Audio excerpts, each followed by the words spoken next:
Right. What's up, everyone? We are in week 5 of the CrossFit Tyson's Corner Nutrition Challenge.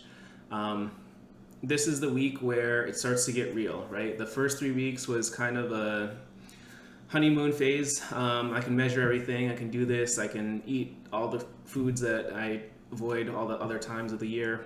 But now this week, kind of real life sets in. So a few tips we'll go over to make that easier. And then we'll talk about some logistics for the challenge. So 2 real life tips. First of all, please review your check-in. Tomorrow will be the last day you have access to Seismic if you're not continuing on. So we have a handful of people who will still have access. And then if you haven't gotten your check-in yet for this week, you'll see it in a few hours.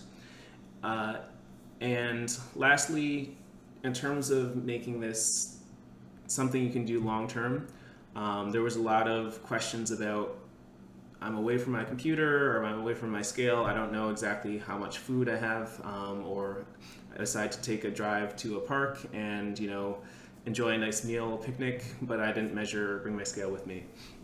What you can do is use your hand as a guideline. All right, so the inner part of your palm, kind of right along this circle here between those lines, is about 1 ounce. All right, the flat of your palm is about 3 ounces.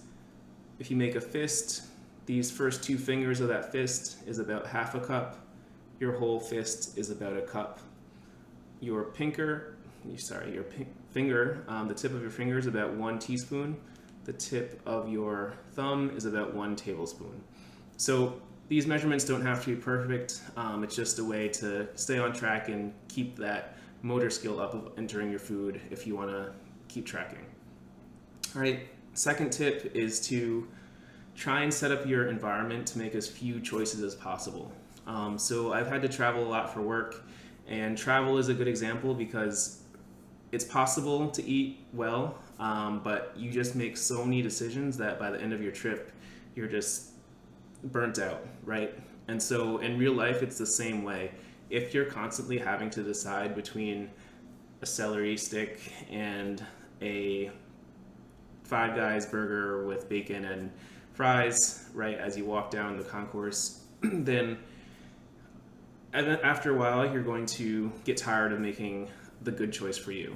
Celery is probably extreme. But what you can do to prevent all these decisions and decision fatigue is to set up your environment so that what you see on a normal basis is a good choice for you. So if I have my refrigerator, I open it up and I put my low calorie, high volume foods like celery or maybe chicken breast from the day before, some cold cuts, lettuce wrap. If I put that right at eye level when I first open the door, great. That's what I'll see. Maybe that's what I'll go to.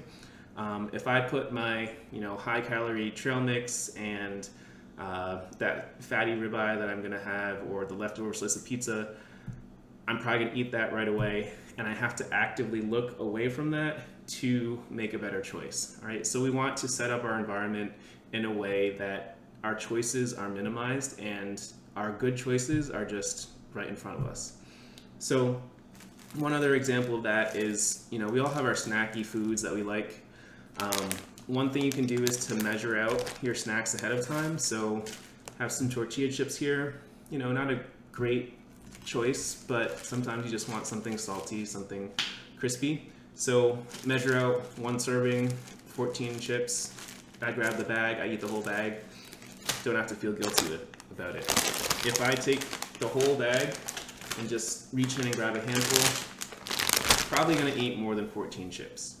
All right, same thing for other snacks. Personally, I love some chocolate. I know it's a staple in our house. If I were to grab some chocolate chips, 1 serving size is 15 grams, right? This is 15 grams.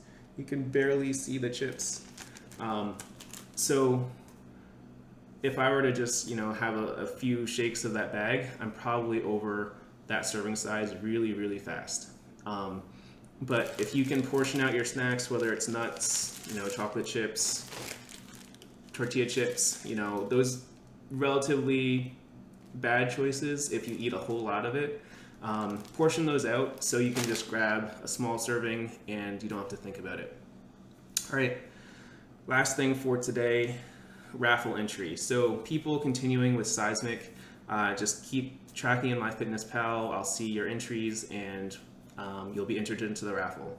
All right, for people who are losing access after today, if you can take a screenshot of your screen that looks like this in MyFitnessPal. So if you go to your diary at the bottom, right, you'll see your normal day view, and click in the upper right, that pie chart here.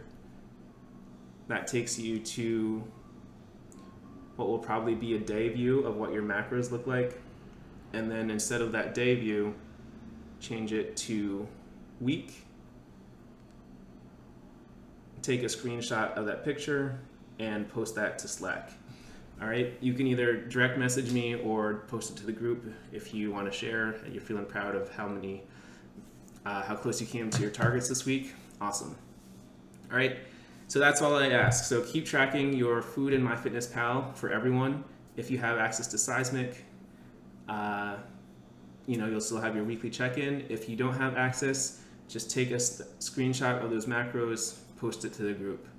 As long as you're tracking like 5 or 6 days a week, that's what I ask. So, have a day where you put your phone away, go away from your computer, away from all social media stuff, and you don't want to track your food. That's fine, all right? We're not in this to be militaristic. We're in this to build good habits and to be honest, right? This is a long process. If we're going to make change that lasts for years and decades, if you miss a day tracking your food, okay, it's gonna happen. All right, so don't beat yourself up. You guys are doing awesome. We got 3.5 weeks or so left, 2 raffle prizes. Keep it up, and talk to you soon.